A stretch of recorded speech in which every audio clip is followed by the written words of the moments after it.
చూడగానే నోట్లో నీళ్లూరిపోయే గోధుమ పిండి బాదుషాలు. ఏంటి గోధుమ పిండితోటి కూడా బాదుషాలు చేయొచ్చా అని మీలో చాలా మందికి డౌట్ వచ్చి ఉంటుంది. గోధుమ పిండితోటి కూడా బాదుషాలు చేయొచ్చు. చాలా చాలా టేస్టీగా ఉంటాయి. మైదా పిండితో చేసిన వాటికన్నా కూడా చాలా బాగుంటాయి. మరి సింపుల్ గా ఎలా తయారు చేసుకోవచ్చో చూపిస్తాను, మీరు కూడా తప్పకుండా ట్రై చేయండి. ముందుగా ఇలా 1 టేబుల్ స్పూన్ పెరుగులోకి చిటికెడు baking soda, 1/2 spoon baking powder వేసేసి చక్కగా నురగొచ్చేట్టు కలిపేసుకుని ఇందులోకి 1 కప్పు వరకు గోధుమ పిండి వేసేసి అంతా కూడా ఒకసారి ఈ విధంగా కలిపేసుకోవాలి.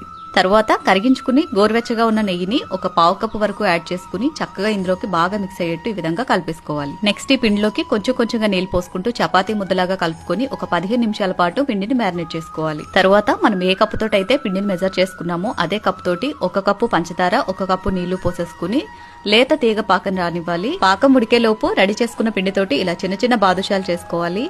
బాదుషా సైజ్ చిన్నగా ఉంటేనే పిండి లోపల వరకు ఈవెన్ గా కుక్ అవుతుందండి. నెక్స్ట్ ఇలా చక్కెర కరిగిపోయిన తర్వాత ఫ్లేవర్ కోసం కొద్దిగా ఇలాచీ పౌడర్ వేసి లేత తీగ పాకం రాగానే స్టవ్ ఆఫ్ చేసేసి కొద్దిగా నిమ్మరసం వేసుకుని పక్కన పెట్టేసుకోవాలి.